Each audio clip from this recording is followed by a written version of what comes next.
Joanna Michaels, and beside me is Christopher Stephen Jacobs, and we want to welcome you to another episode of The Lifting. Today's episode we're calling Stockholm Syndrome Around Us, and it was recorded on June 14th, 2020. We have been pondering this subject for a while and feel it is time for a discussion. We really hope you take away many things to think about and the courage to see if it applies to your life. As always, we tell you to come visit us at our website, The Lifting. There you can view our talks from the beginning of 2017. You can also find a link to the Patreon page. Here, more in-depth discussions occur. This is a monthly fee-based subscription on Patreon, and we want to say a big thank you to our patrons. It really is expensive to keep all of this up, storage of shows and YouTube videos especially. So without you, I don't know, honestly, what we would do. So a big thank you. So before we get into the discussion, we also like to begin with an affirmation and blessing. So for today, blessings to all that are out there listening to us now. We send loving energies for everyone's highest good. In these uncertain times, as well as any times, true wealth is not in the money you hold, but in the knowledge of who you are and the truth of the existence around you. And the true power will be in the understanding that you are the savior and creator of your existence. So thanks. So today we want to bring in a topic that you may or may not have heard before. It's called Stockholm Syndrome. So to help everyone understand what we are talking about, I'm just going to turn basically to Wikipedia and read literally, really just verbatim read the following. The term was first used in the media in 1973 when 4 hostages were taken during a bank robbery in Stockholm, Sweden. The hostages defended their captors after being released and would not agree to testify in court against them.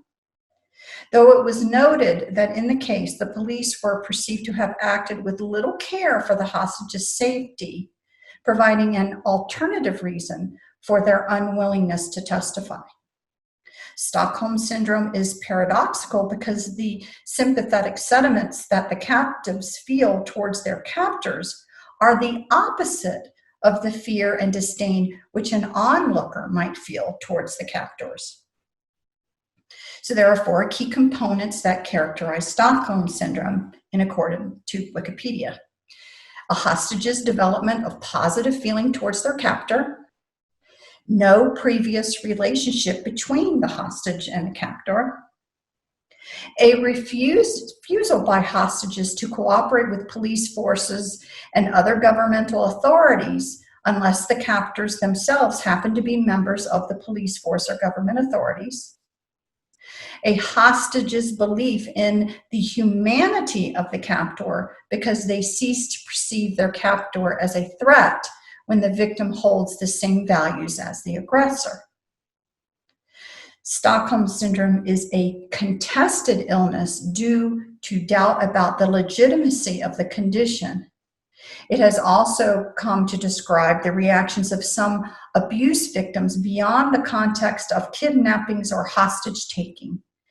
Actions and attitudes similar to those suffering from Stockholm Syndrome have also been found in victims of sexual abuse, human trafficking, terror, and political and religious oppression. So that's the end of reading from Wikipedia. Now, do I completely agree with everything stated above? No, I do not. But it does serve as a reference point. So today we want to look at the world around us and ponder, are we involved in this now? So when you look at the scenario of Stockholm Syndrome defined here, kind of an example of the Wikipedia, then there seems to be several roles going on. There's a captor, there's a victim or prisoner, a victim becoming friendly and developing a relationship with the captor to the point of defending them, and an outsider looking in, someone else looking in at the scenarios scenario going, what's going on here? Because their perception point is completely different. So as we discuss some of the things that we're going to talk about today, I just want you to ponder all of this as you're mulling all this over in your head. So Chris, why don't you get started? Okay. Hello, everyone. What I'm about to say on this subject may offend some people since it has to do with guarded beliefs and entrenched ways of thinking. Even though we have equated Stockholm Syndrome to how a victim befriends their captor or captors, I have observed a few other ways that this idealism has been applied. As I said, no casting stones. This is just observations. Job and/or work. In our day-to-day lives, we go to a job that we hate and live a life that is outside what we want or wish we had. Never living in our passions, never growing or evolving. We feel both ingratiated to our jobs for hiring us and being there for us, but also complain and loathe them and our bosses for their abusive behavior. We are all in and we are all out at the same time. This, my friends, is a very dangerous form of codependency, and it can lead to your very own mental and physical destruction. What I mean is, sometimes we see our bosses as both a friend and an enemy, meaning there are times we like the person and see them as a possible friend, becoming emotionally connected to them and losing sight of the fact that they could fire us at any given moment. Also becoming stagnant to the fact that we, as a people, poor or not, can live in our passions and co-create the same or the income needed to live without them, live without these people. There are also times we see them for what they are, but are still afraid to take the leap of faith needed to leave their side. So their abusive behavior becomes acceptable so long as the job security is hung over their head. This is more of a hostage situation that can only lead to your ruin if you put up with it. I have even seen people become so subservient to their jobs and bosses that they never raise their heads or even look them in the eye. And yes, I have seen that before in everyday jobs, working in retail and working in food industry. I've seen it in both places. They do as they are told, and that is that with no vision of the outside world. I also call mental situations like this the trapped mentality, whereas the person and or persons are so scared and so beaten down by their job that they do not see anything beyond it. This also applies to people frantically looking for work and will not even entertain a conversation that does not include where to find work or find a job. Like a crack or heroin addict going through a period of painful withdrawal. They don't think of anything else but the drug. I've been there, folks, and it is no way to live. Your life becomes your job through fear of losing it and or not finding it. No job is worth wasting your life away either befriending or loathing a person, set of people, or workplace. It's not worth it, folks. They may even try and gaslight you into a response in order to have an excuse to fire you. Been through that one too, and I have fallen for it. The choice is yours and yours alone if you stay and just take it. You owe these people nothing, nor should you be grateful for having a job that you hate. Break free of your internal chains and live for you. Find yourself, then you will find your place in the world. Also, an addendum to this particular point. Also, during COVID-19, people were protesting and fighting to get their humdrum 9-to-5 jobs back. I also consider this to be a form of Stockholm Syndrome because it also falls into the trapped mentality subheading. Instead, people should have focused on their passions instead of giving in to the crack withdrawal. And before anyone says that, Chris, you do not understand, remember this. I was at that trapped mental stage where I could not see anything but either finding a job or how poor I was. So this is not a good place to be. Manifest differently, everyone. And I think just to put out, because we never ever talk about something unless we actually talk about solutions and things to think about. So we're going to give you some examples now, and then we will talk about other things to think about as far as how do you work your way out of this. My recommendation, though, by living in your passion and living in what you actually are here to do versus constantly frantically either looking for work or focusing on getting a 9 to 5 back, like I just said, you actually see the path ahead of you. You actually visualize and actually see what you want to do. This is actually more powerful than you think. By focusing on how important that 9 to 5 is, you're actually giving all of your power away to that job. And I'm only applying this to the ones where the bosses are tyrannical in nature. You are giving it more power than it deserves. You have to actually not only be in the present moment, you have to visualize what it is that you want to do. As you've heard Viking and I always talk about, write it down. Write down all the points. Write down all the points of what you want to do that do not include that 9 to 5. I realize that people need money to be able to live in balance in this world currently. I completely get that. But I was in that stage where I felt I was trapped. I was like, no, if I found a different job, it has to transition here. There can't be any interruption, blah, blah, blah, blah. I even had a roommate at that time who was even worse, that no matter what I did to try to get out of that situation, this person was going, no, you're scaring the crap out of everybody in this house. You can't take chances. You cannot take chances. Don't mouth off to your boss. Do not take any chances of getting fired. We cannot lose any money. We cannot risk it. Please stay quiet. Just keep your opinions to yourself. You can be you at home, but do not be you there. And that is one of the worst pieces of advice I have ever been given. You do the opposite of that. You be you whenever possible. Don't be an ass, but be you. Manifest what you want on the list, and don't just. Here's another point that people give people. Advice that people give people that is actually incorrect. You got to do something you don't want to do for a little while until you get to the thing you do want to do. That is actually in reverse. You manifest the thing you do want to do and you start out with that. I have heard that since I was a teenager. Oh no, you have to do a crappy job for years and years and years, and then you'll find the thing that you want to do.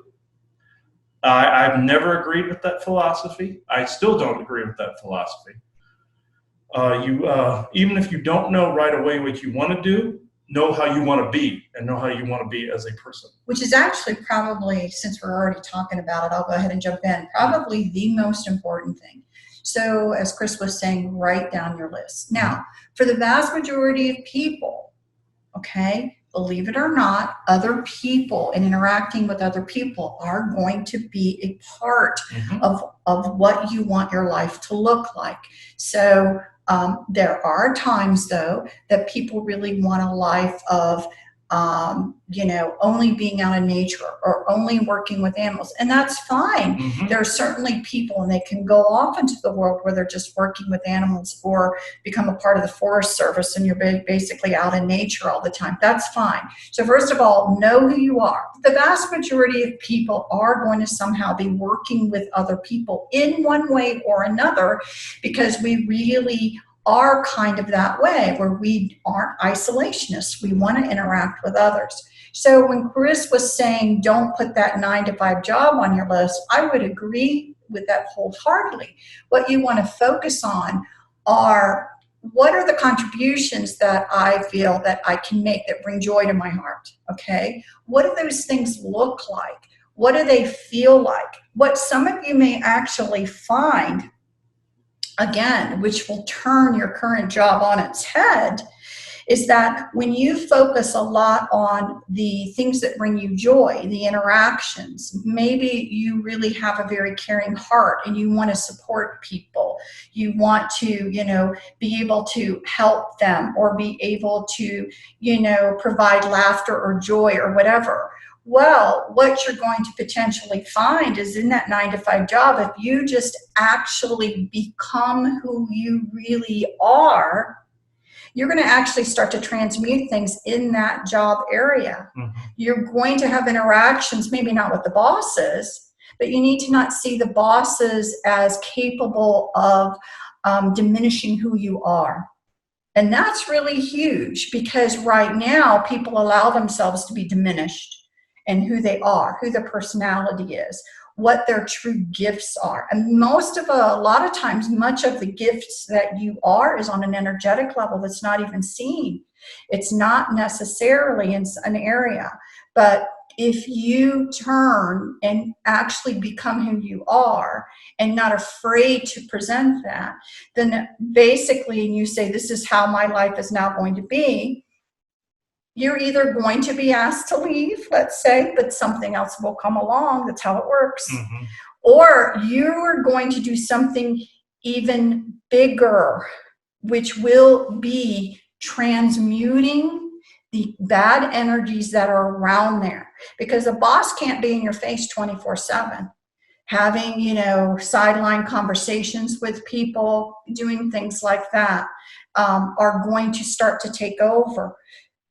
Envisioning how you want meetings to go, how you want people to be treated, how you want to be heard, seeing it happening, okay? Getting others to also envision it happening. So the truth of the matter is the bigger torsion field wins. Mm-hmm. It's just as simple as that. And so people have to be willing to say, who am I? And they have to be willing then to put themselves there, out there, be present at the current present moment of who you are. And then what you will find is others that are at the similar frequency with you, you guys will find each other. And then you guys will become quite a large torsion field. Now, I've seen this happen over good, and I've experienced it. Where a workplace may not be the most pleasant, but somehow certain people get in there and it begins to transform. Mm-hmm. You can even drive out those that are truly negative to it, where something happens and they choose they got to get out of this. They have to get out of the environment. Things start to go wrong for them. Well, it's basically an energy issue that you're dealing with, where now you're forcing a bad boss to leave or something like that to happen.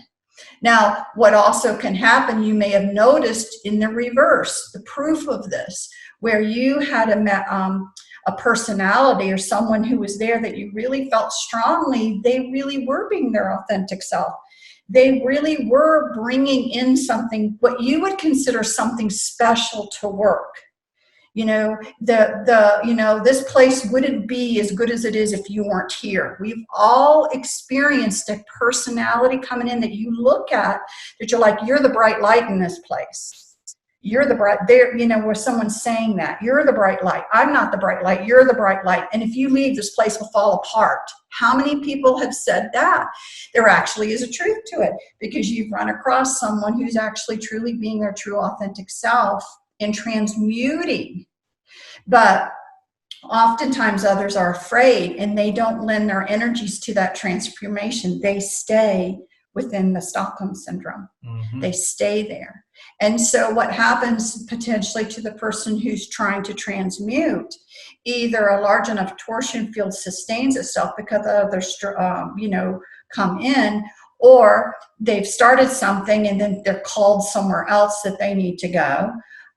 Or there just wasn't enough people at a certain point energetically to be willing to break out of the Stockholm syndrome, and they move on.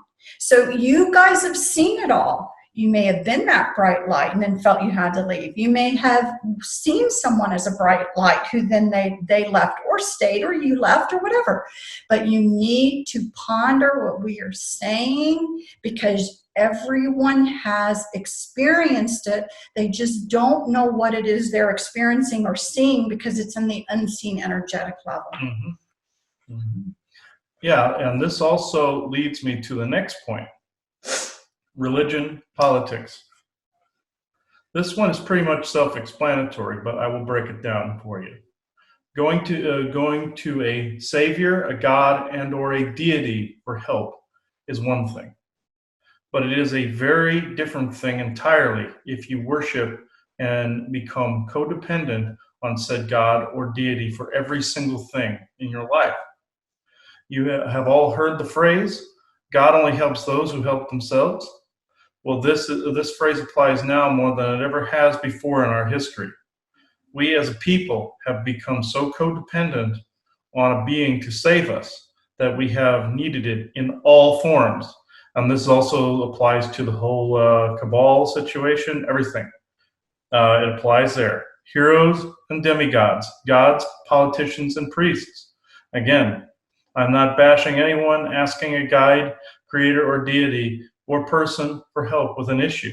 I do the same from the galactics and the elementals. But one must never have a Stockholm Syndrome-like relationship with a religious organization hell-bent on only one thing, your subservience. This is why I feel that religion is the worst case of Stockholm Syndrome ever created. It makes you befriend your captor, ingratiate yourself to said captor, and all the while stealing the very life force you need to live and be free, all with your consent. Be your own person, a sovereign and free being with not only the free will to choose and protect yourself, but also know that if you require help from a higher frequency being, that you should have the wherewithal not to worship said being or beings.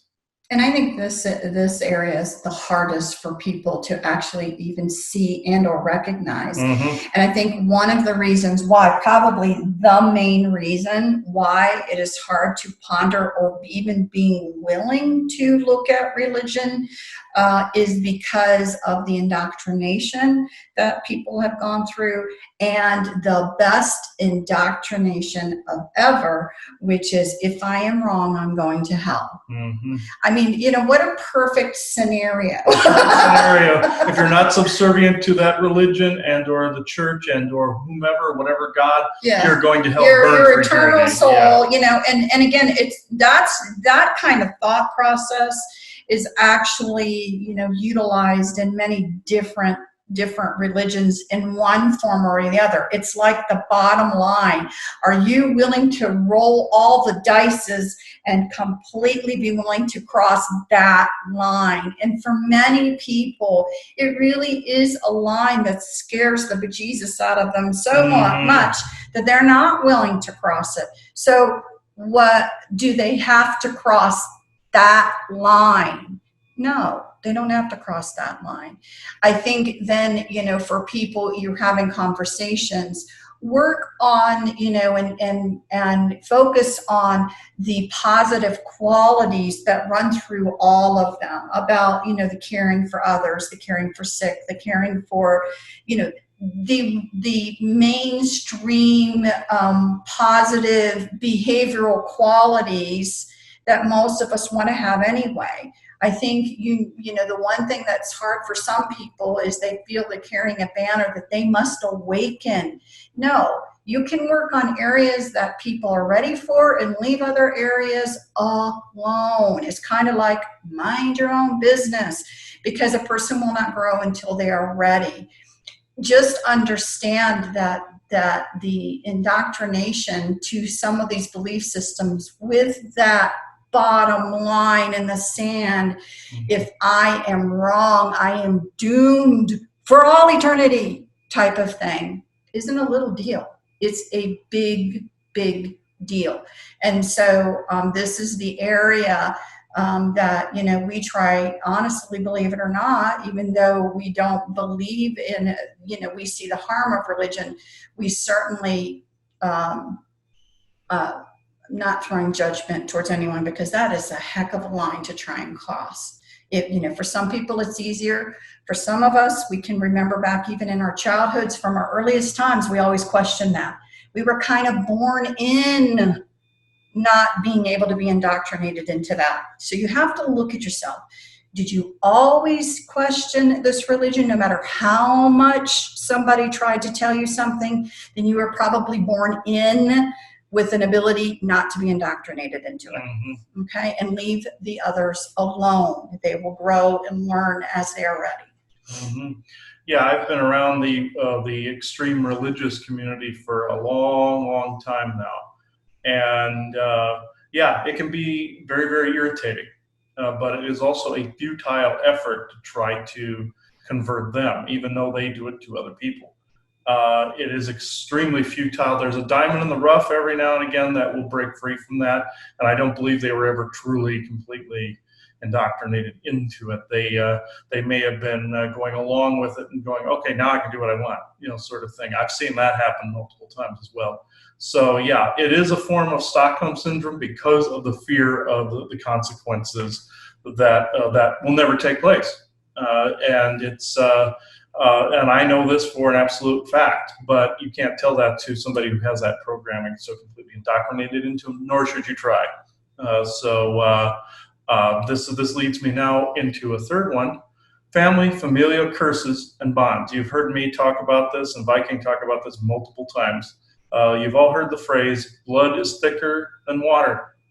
Well, there is a positive truth to this, and there is also a negative truth to this. Like religion, there can be an expectation from a parent or familial figure or elder to carry on a tradition or to carry on an indoctrinated belief. You have all heard me call this ancestral curses, but you have also all heard me say that this ends with you in the here and now. A parent, elder, or familial figure does not control your life and or your destiny. You do. End this virus within your DNA and psyche before it consumes you. Get rid of the genetic behaviors that do not apply to you now, and only keep that which is truly you. Also, an abusive parent figure is not your friend and or ally. Just like with any abusive and or toxic relationship, just simply walk away before you go down with the sinking ship. I have seen many a parent not only instill bad behaviors in their children, but then those same children are grateful that they have received this tutelage from their wise parent. In some cases, this is indeed true, but in some, it is yet another form of Stockholm Syndrome, a hostage befriending a captor. And that's hard to believe because people don't want to believe it. That a parent really could be that way to a child. Mm-hmm. But unfortunately, it really is actually extremely, extremely an extreme truth that people really have to ponder and look at. Mm-hmm. And it's also more of a common one than you think, and it could be something innocent, an innocent belief that was passed on, even a religious one. It goes back to religion. They could be doing it out of a place of kindness, and you've just instilled basically a poison in the following generation. I've always told people, don't instill that in your children. Let them choose what they want to get involved in. And don't be so hardcore in that area. But again, it still happens, and it still falls to that generation to cap it off and end it. Sometimes it doesn't happen. Sometimes I see them carry it on to their next generation. But I've noticed with a certain few that some people have been put here to end that particular harmonic and replace it with another one in the ethers here. So here comes the next one: the mainstream media and medical industry. This one is also very self-explanatory, but I will explain anyhow. People have become so dependent on the news, TV, and other mainstream media for their information that they fear to tread where angels have already been. They are so codependent on the information that comes out of a politician's and or news anchor's mouth that they too will not even entertain a conversation that does not include what mainstream network did the information come from to begin with. And I run into this. This falls back on family one as well. I've run into that. This also applies to the medical industry. There are people that will not listen to you, but if their doctor said go do or look at exactly what you had already said for them to go do and look at, then by God, they'll do it. This is all a form of psychological, technological, and chemical programming. Thank you all. So these are some of the examples, and that we wanted you guys to really start thinking about and looking in your own life. And basically what we're trying to tell people, when you go back in the galactic history, and when you go back, it didn't used to be like this. A very long time ago. Mm-hmm. Okay, this wasn't like this. And then, as we've said in galactic history, here comes the darkness really coming through. Earth's looked at as a great farming planet for energies or whatever, and you would be amazed at what they mean by energies and what they're actually pulling off of you, using you like a little battery. And then how do we get them to self-farm? Okay, how do we get them to self-farm so that we don't even have to go to work every day? Basically, let's just say it like that. They can just kind of collect and reap the rewards. So this has been done over a very, very long time. One of the things that we find in this whole Stockholm syndrome issue is people not recognizing that their captors are the ones they're thinking that are their new saviors. And they don't recognize something that we've said before about the reinvention, how after certain periods of time, certain people will be just thrown under the bus by the cabal and those greater than to make you feel like you've gotten something. And then they're going to bring in the next group of saviors basically to come into the picture that are going to be kinder, give you a few more things, throw you a few more bones, because you haven't realized, okay, my life is maybe just a little bit better. I'm so grateful for that, and not realizing that other areas of your imprisonment have actually become even tighter and tighter. But you don't recognize it. This is where, again, the discussion of keeping people in, if you're an energetic person, keeping people in the lower chakras. How do we keep them there? How do we keep them in the basic survival mode? How do we keep them in these certain things? And then when the pressure gets so great, because it's a balancing act for them, if the pressure is too much, guess what happens? Almost instant evolution. It's either going to be death or evolution, but they can't. They got to compress. And when it gets to a point of potential evolution, they're going to release the pressure a little bit by throwing a bone here or there. To make sure you don't evolve. So this is what we try to say kind of on that energetic level of what's actually going on. Okay, the truest of oppressors, the top of the top, you do not know their names. So if you know their names, and we've said this a billion times before, if you know their names, they're not the top. They are not the top of the totem pole, and they are no longer here. If you look at shows like Ancient Aliens or whatever, you would see the aliens' presence. You actually see it. Many people are like, oh, they're just great artists. No, they're not. They're drawing what they see.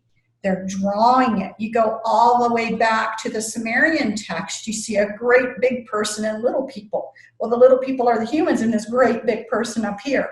So that looks more humanoid, but they have a longer skull, things like that. And then you actually see, either an Egyptian or the different religions, Hindu or whatever, all these different beings. And so, people are like, oh, this is just great imagination. No, it's not. But there became a point in time where the self-farming occurred, meaning the Stockholm syndrome was in place, okay? That, and then, there was such gratitude when the gods gave you rain. There was such gratitude with a full harvest.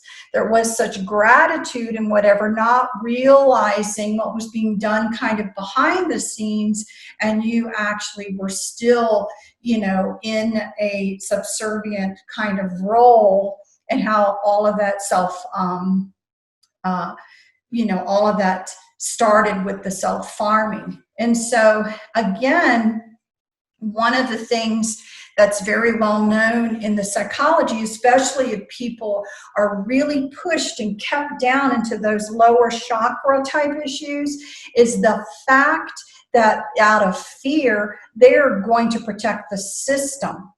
The current system will be protected, and they are not realizing, again, that they're a victim and a prisoner. So why? And it's going to be because they're afraid of losing what little they have. People get in that fear. I'm not saying that we've been exempt. We're not exempt. It's kind of a personal struggle to really have faith and say, you know what, I'm going to land on my feet no matter what. I'm the cat with unlimited lives.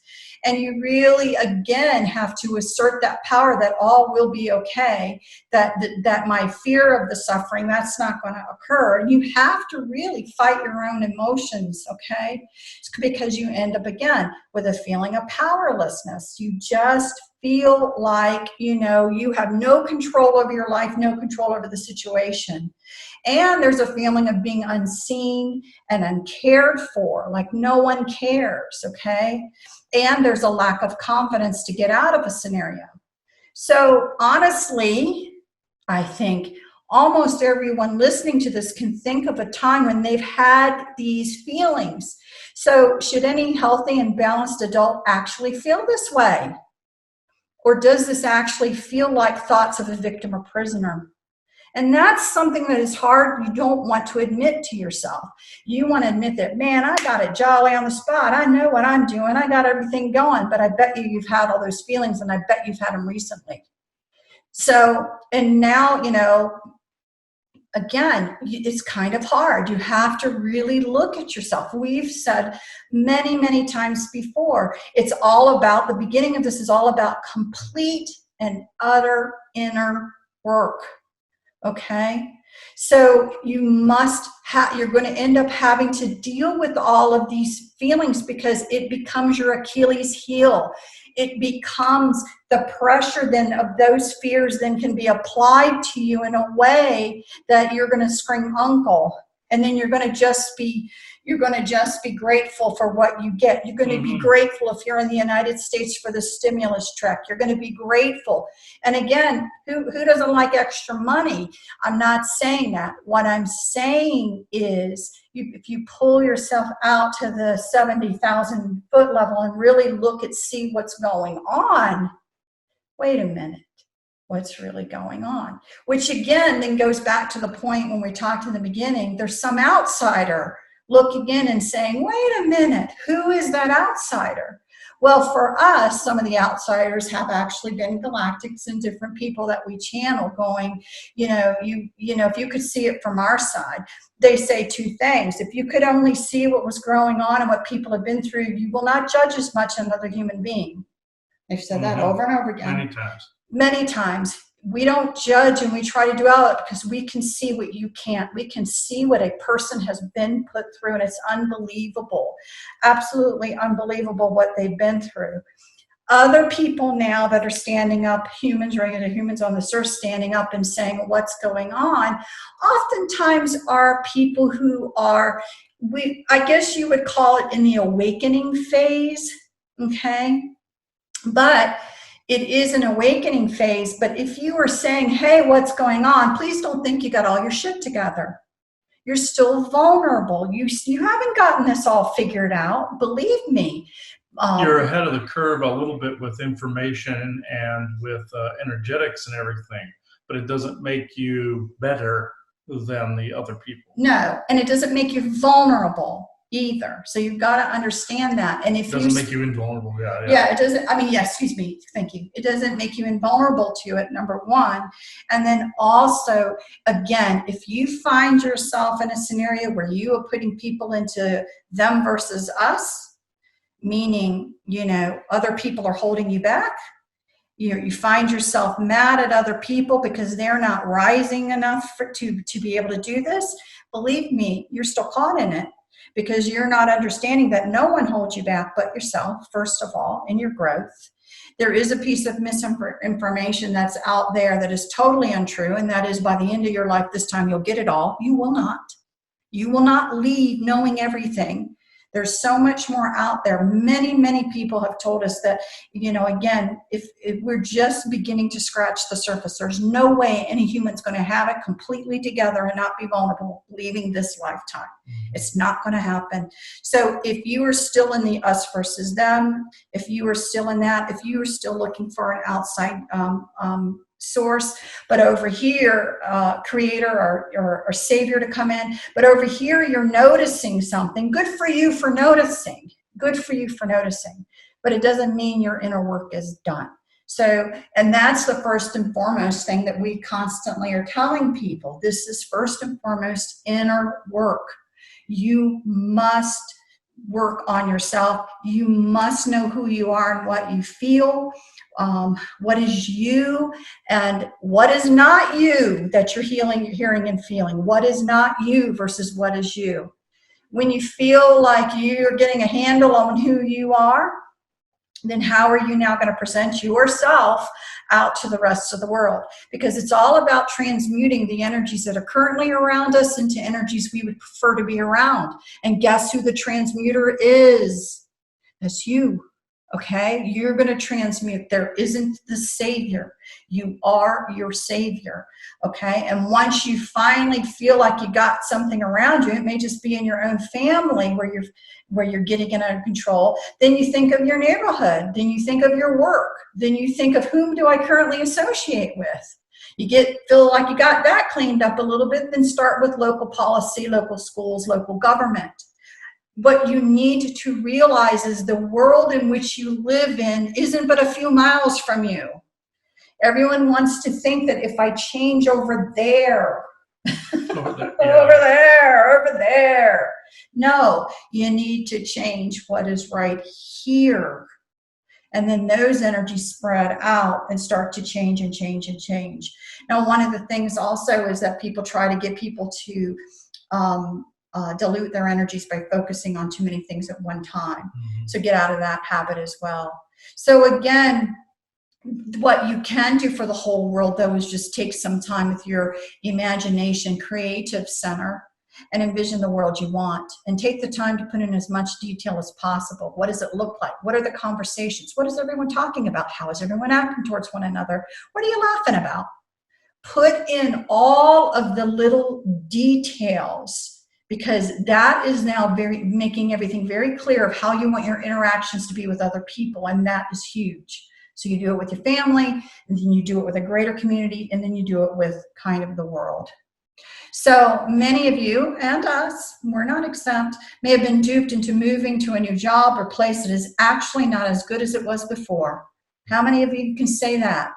You thought the grass was greener on the other side, you heard a calling, you heard something, and you moved. And it really doesn't appear to be that way. Okay. It's happens a lot. But you can change what is around you, and that's what you must realize. And believe it or not, for a lot of you listening, I'm sorry, some of us don't do easy. We are in the master class. We wind up where we need to be, possibly to satisfy an evil whim. And okay, sometimes we give them what they want just to shut them up for a while. And you guys, some of you out there know what I'm talking about. But then we begin to be who we are and transmute the world around us. Not the saviors, not someone else. We do it. Okay? So this is the challenge we have now given to ourselves. And so the question becomes, are you a prisoner or a creator? And now is the time for you to decide. Mm-hmm. Yeah, I completely agree. I've seen several clients, this has happened to us too, where we have found out we have been put places, and this goes with other clients and such as well. They've been put places that either some military whim or some alien whim or somebody needed them to be closer somewhere to something that they wanted them close to. Location, maybe an ancient site, maybe a base, didn't matter what the hell it was. But amidst all that evil whim, as we put it, the true benevolent source creator had you in a place to actually transmute the energies in that place. And yes, you may have fallen for a trick, and it happens more often than not. This happens when people buy certain homes, for instance. They absolutely have to have them, absolutely have to have it. Crystal applies to this too, where there could be a being that just wants you to either invite them into your home by coming into a crystal, or there is a house that some evil beings want you in so they can suck your energy dry. I've seen those two things, and it doesn't happen every single time, and you can tell the difference through discernment, which one is actually good. Does it actually feel right, or does it not? Is it a false pull, or is it not? There are ways to prevent this, but in situations where you've already ended up in these either victimized situations etherically or by government, military, aliens, what have you, to where you've had the compulsion to move somewhere. You're now in that situation. You are now in the present moment, and you have to make it work where you are and come to realize why you've actually been placed there outside of the darker agenda that has placed you there. You may find out, yeah, this is what actually happened, but what's the bigger picture that placed you there? And sometimes the bigger picture will be for you to move, for you to say, oh no, I just realized I really don't want to be here, and you actually move or whatever. So we're not saying people are stuck where they are. No. But what we're trying to actually say is that you are not always a victim to this, that there may be other things at play as well. So what we're saying is really think about it.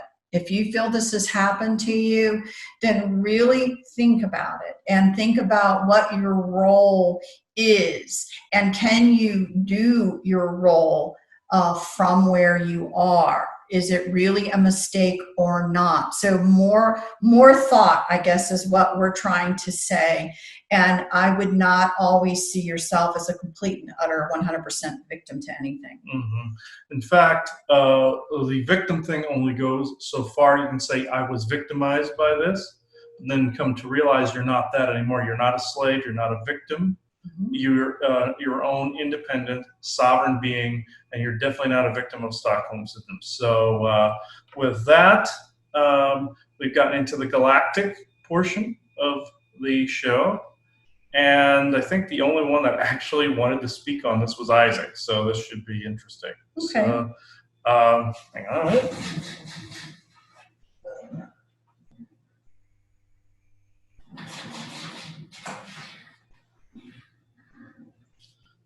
Brought him over here.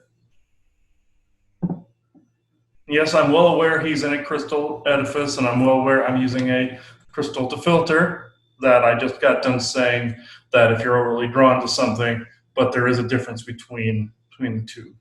So, and this could be a show for a later date as well. So let me see here. Just a moment.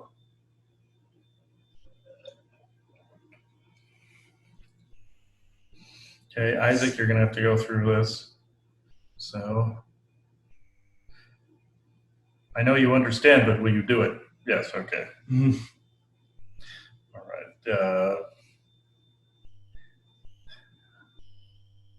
Now, I am not saying that on air. Now people are going to be curious, but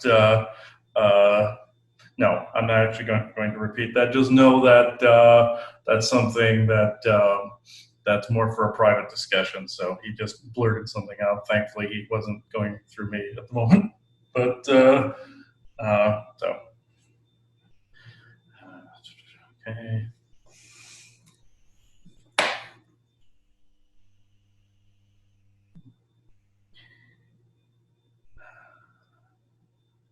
Hello, everyone. Crude comments aside, the translation of what I was actually saying was people that, let's just say, whine about the situations that they are in are even more stuck in the situation that they are in. Do not complain about something unless you are willing to change the scenario by which you are living within. On the flip side, do not ingratiate yourself to anyone, be it myself, be it other galactics or elementals, and be it a boss, a job, or priest, or even a demigod or god. This is not something that needs to take place. You are your own sovereign being. If anyone captures you, captures your energy, your spirit, your soul, your body, in whatever situation that you're in, that person is the one who is at fault for that. They're not to be ingratiated upon, worshipped, or idolized. They're no hero. They would be defined as a villain in your history, but does not mean that a label is to be applied. You are a sovereign being and have sovereign choice that you can declare or not declare. Yes, it is good to show compassion. Yes, it is most certainly good to show compassion for people in certain situations. Now, there are some minute situations that Stockholm Syndrome has been labeled where it did not apply, where someone saw that someone was in a tough situation and they acted the fool, let's just say, and became a perpetrator and became a hostage taker.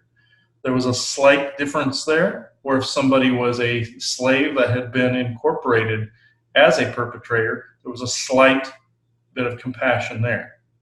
But just remember that you always have the choice to walk away, either in a job or what have you. Now, are there those situations, like in the cabal, where people, even if they choose to physically walk away, they cannot? Of course.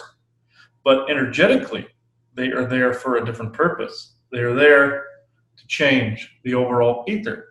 Like myself, I am in a situation where if I physically attempted to walk away, would it end well? No, but I am transforming the energy around me. So therefore, I am truly not a prisoner. I am not ingratiating myself to the captors. I am me. I am in a situation that maybe I do not want to be in, but I am using it to my advantage, you see, and the advantage of the energies, and putting a kink or a crack in there big enough for the rest of you to widen the chasm.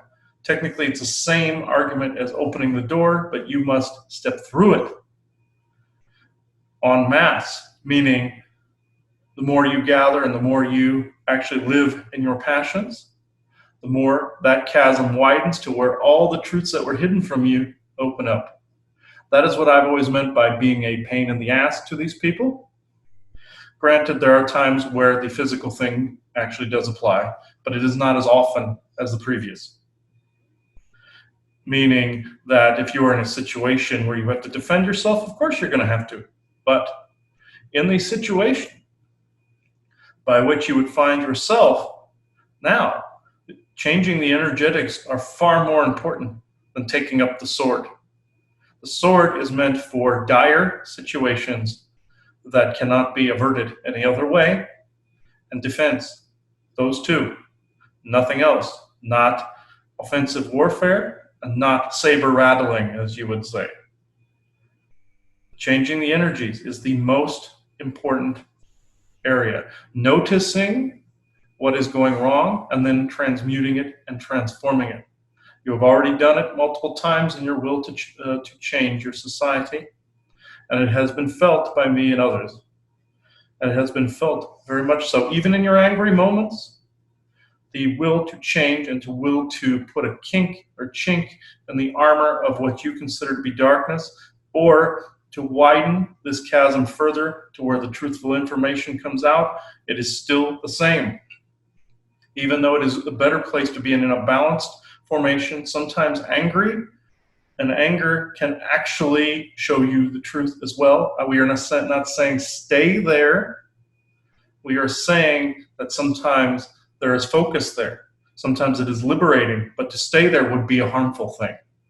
But to not be angry at something that is actually worth being angry over, such as people being abused, children abducted, all of this, that would not be a balanced way of being. We are just saying do not remain there because it could harm you.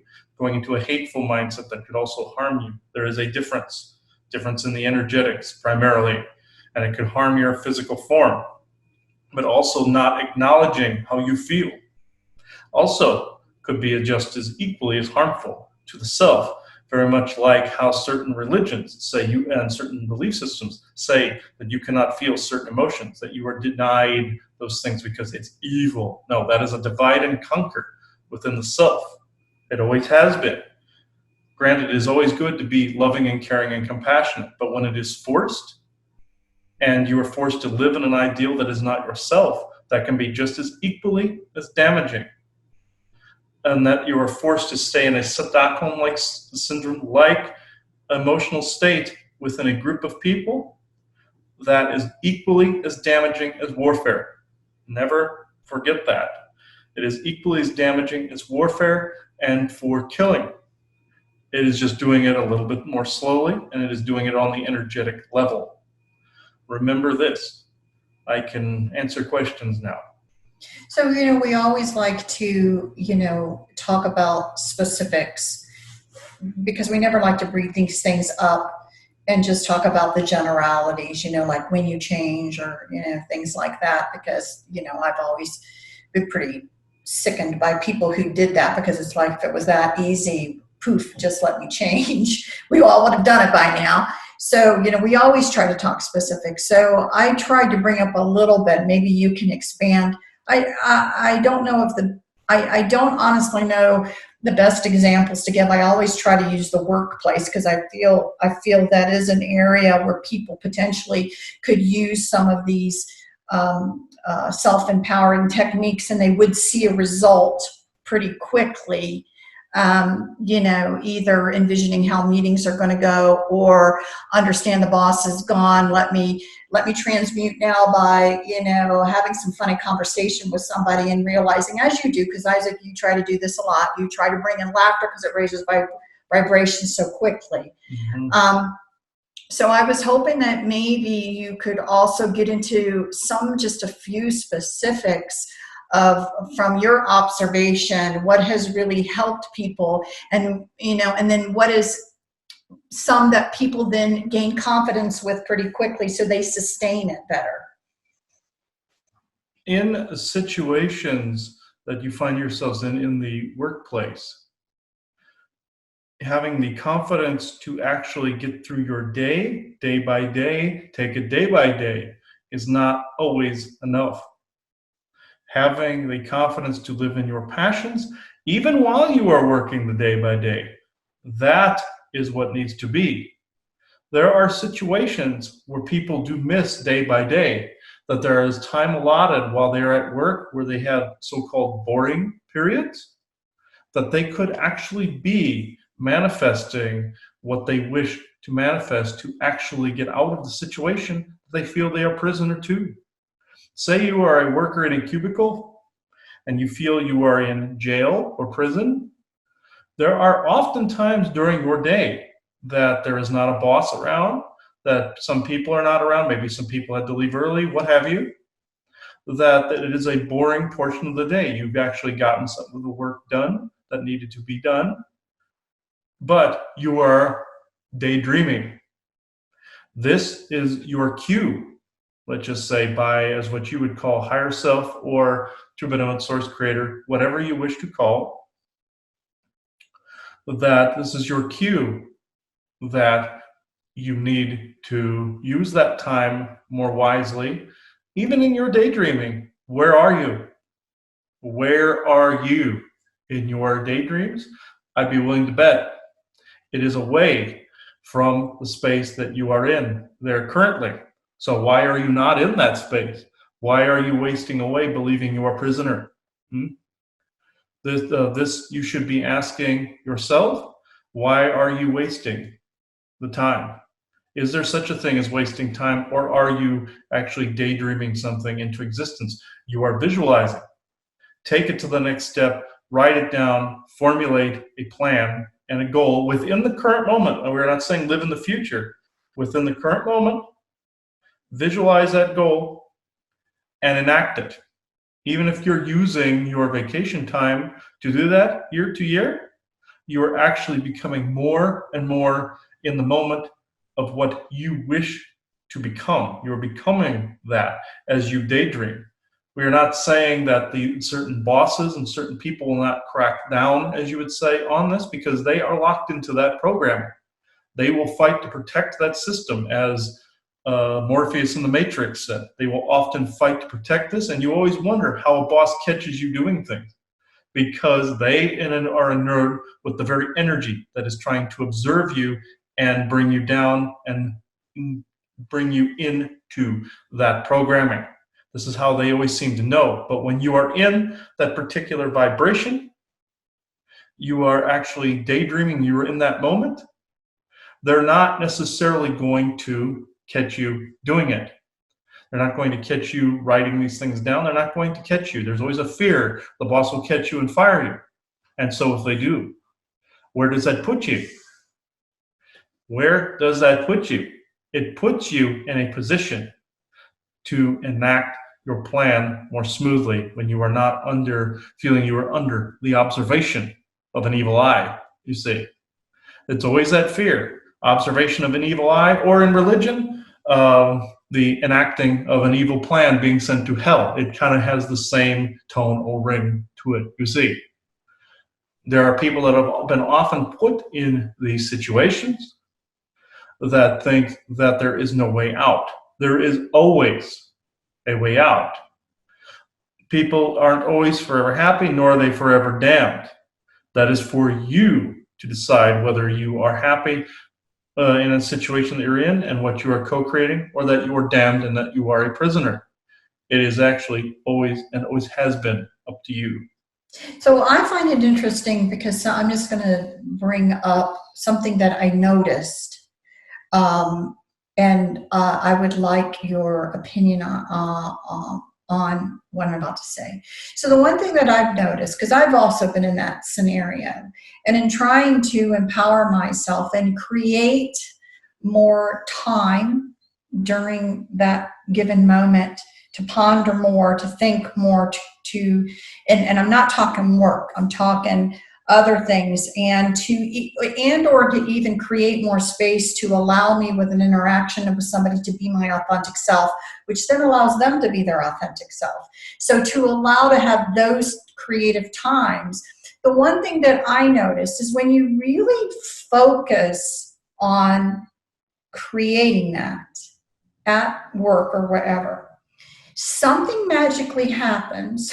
And I know it's not magic, but I just say that, where I'm not just saying it for myself, for others, magically they become extremely efficient at their work to get it done, or to get it done faster than normal. The right words seem to come, whatever it is.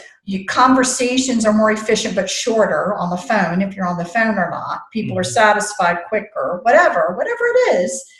That then allows more time. It's almost like, again, you're trying to create, but you need more space and time to figure it out. So you actually become more efficient and more intelligent in what you're doing to create more space to try and bring about whatever it is you're doing. So I was hoping maybe, because again, people should be recognizing when they're getting into that mode, when they're actually formulating, they're going to notice these slight changes, because you're in the momentum of your creation now, of your formulating your creation or enacting your authentic self and becoming more of a transmutative kind of person. So I was hoping maybe you would talk a little about that. Yes, there always will be a space that you can be more creative, even within your 9-to-5 job. Say again, you're in a cubicle and you do speed up the work there to get it done, so that you do have that moment in time. What have you just done? You've carved out that time slot for yourself.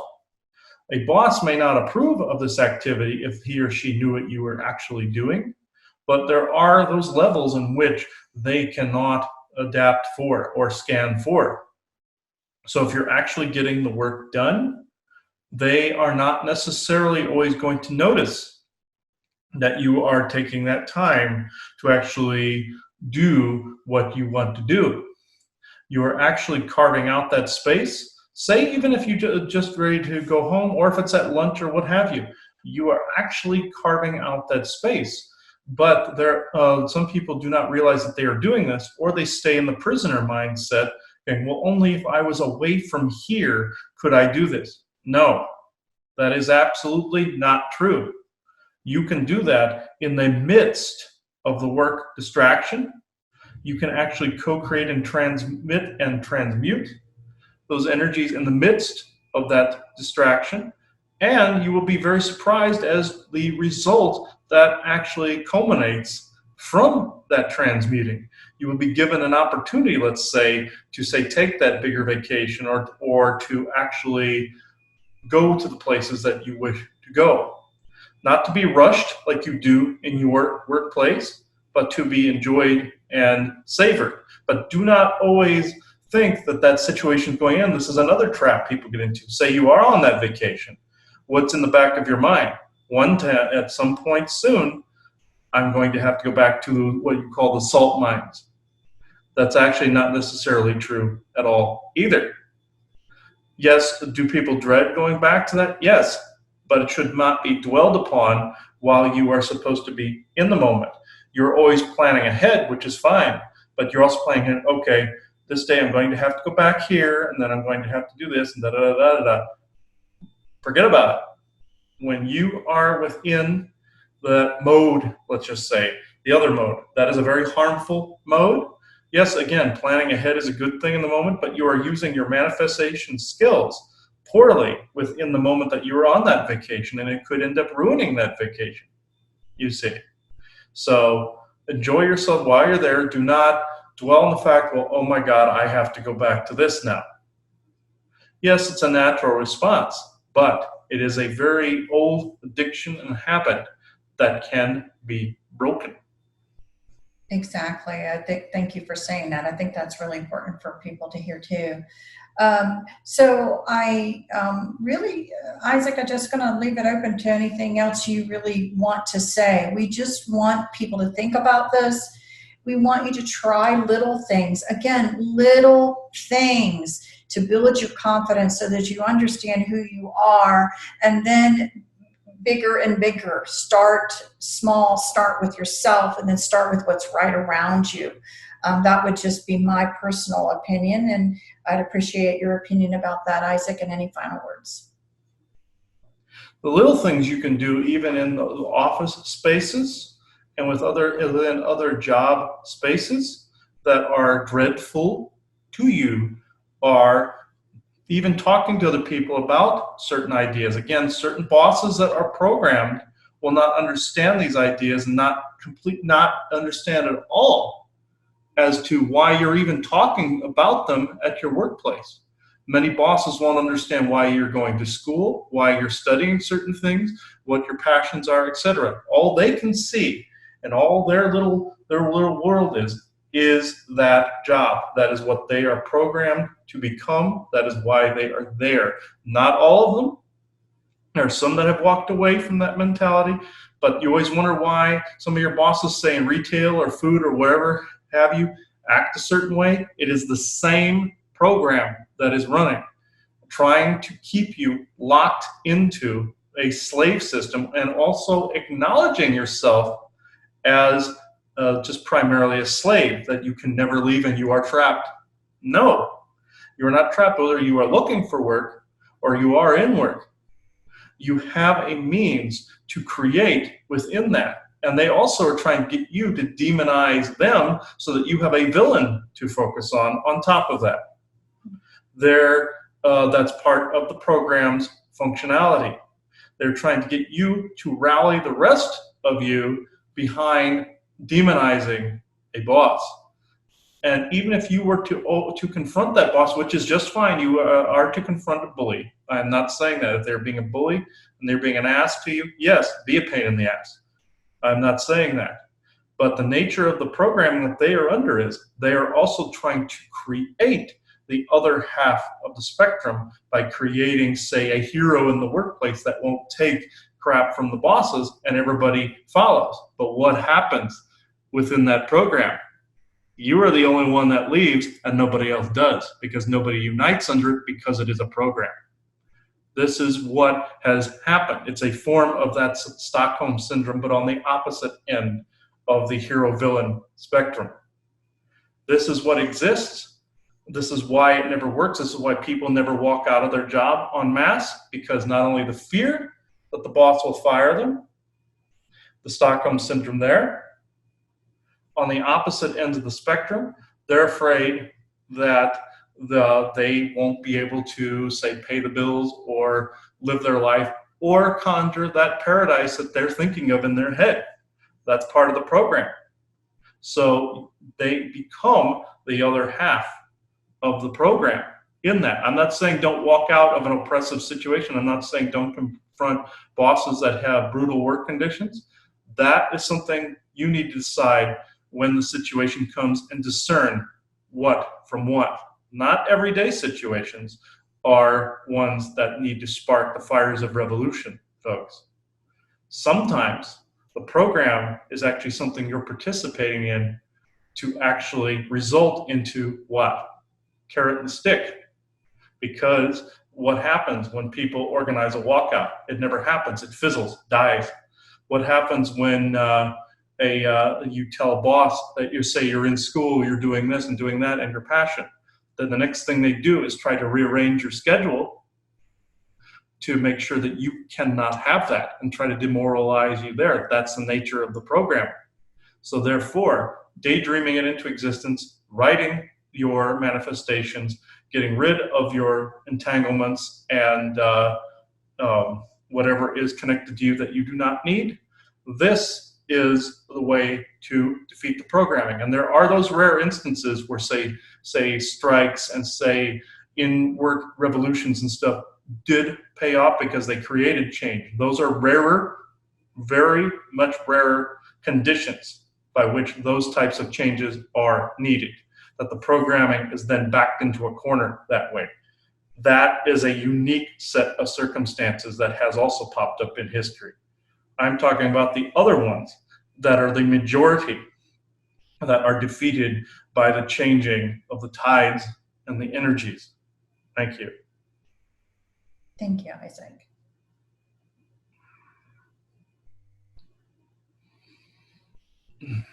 Yeah, and I happen to agree. I've always detected that specific thing was a double-edged program. Say you're in the job and somebody's going, we're going to show them we're going to walk out. Like it's a strike or something, and then nobody ever does it, and then you end up losing your job, and then you end up having to get distracted looking for another one, et cetera, et cetera. And I've seen that multiple times. And I've also seen the boss that, say, someone says to them, hey, I'm doing this, I need to have you account for this. They will never account for it unless they actually are a genuine good person. They will not account for it. Anything within that program will not account for your passions and your wishes. You have to do it. You have to account for it. They will not. Except, again, in situations where they are genuine and not disingenuous and not enthralled in the programming. For some of them, I used to work in retail, and I, time and again, would have to go into the boss's office and go, guys, I believe I told you this, or I believe I told you that. Some of you have probably been in the similar situation where you've walked in to confront a boss saying, hey, I said I needed this time off for this. I said I could not work doing this because I'm in school, I'm in this, I'm in that. And there always seems to be a case of hard of hearing with the boss. That's what the program he was talking about exists right there. And you became the other edge of it. Even though he did say, and I'm saying this too, it doesn't mean you don't confront a bully. Absolutely you confront a bully. And you basically get them to not bully you anymore. Yes. But there are many ways to confront the bully, some of which are not confronting them, and to actually do the workaround. And it took me many years to realize that confronting the bosses at where I worked in many situations, saying, if I was in this situation, I would not have this policy. That's great. Open your own thing and not enact those policies. Like say for instance, you have a boss or a set of bosses that have a certain set of rules that are in opposition to each other, and that is a known program where rules are set in oppositions, ideals are set in oppositions, and you point this out to them saying, maybe you need to fix this here, or they are set in opposition to their rule book. The handbook of where I used to work, I used to work at a Walmart where they had a handbook. These bosses never followed it, but expected us to follow it. And if we did not, we would get in trouble, but they got to stand outside of that, very much like the cabal does, the same kind of mentality. But it's a program to try to get you to gaslight you into confronting them. That is a programming, but otherwise accepting all this is a form of Stockholm syndrome. So it's a fine line you have to walk. But co-creating something better for yourself amidst all that is usually the best thing to do, and not to give in to other people that are around you. I had a singular person, I won't mention this person here, but this one individual that also worked with me there. would constantly, that was the one I was mentioning before, would constantly saying, don't take chances, don't mouth off, you can't risk losing your job. Complete programmed, fearful mentality. And don't let other people dictate how you do things either, even if you're living with them. In the scenario that I was in, this person was constantly at my side, nipping at my heels, basically trying to, she in that instance was a roommate of a friend of mine that was there. She would constantly nip at my heels, trying to keep that voice or bug in my ear. What she thought was advice was actually part of the program as well, and I ended up having to discern that. Me giving into that was also a form of Stockholm syndrome, because I did eventually give in and I didn't assert myself as much. So for me, that was also that. And that this particular individual I no longer speak to this person, have for many years. Uh, and But the point I'm trying to make is sometimes the people around you will end up being the voice for the programming, and maybe over time they'll change that. But it's up to you to actually stand outside of that. So, Joanna, did you want to fill anything else in? No, I just hope everyone thinks a lot about this, about the, it certainly is a slick Willie move putting this into place as well as they have. The people aren't even aware and will, as we say, fight to continue a system with the fears that have been put in place. So think about it and think about, who you are and your abilities to transmute things around you. Challenge yourself on the fears you're feeling. Challenge yourself to see, are they really even real or not? Or is it just you maybe potentially buying into something? Have conversations with people around you, even though maybe you've kept yourself from doing it. You may be surprised at some like-mindedness that's actually around you. And then building of that torsion field of change that is meant to occur. Mm-hmm. So just think about it, guys, and see how it applies and do the best that you can. Mm-hmm. And ending affirmation and prayer. Did you want me to read it? Or Sure, go ahead. Okay. This is our affirmation and prayer and blessing. Believe it or not, the essence of who you are cannot be altered for long. You are who you have been waiting for.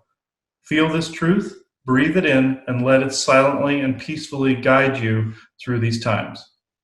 The times you have all been actually praying for. The undoing of oppression and the rise of sovereignty. May you never give it away again. Thank you, everybody. Bye-bye.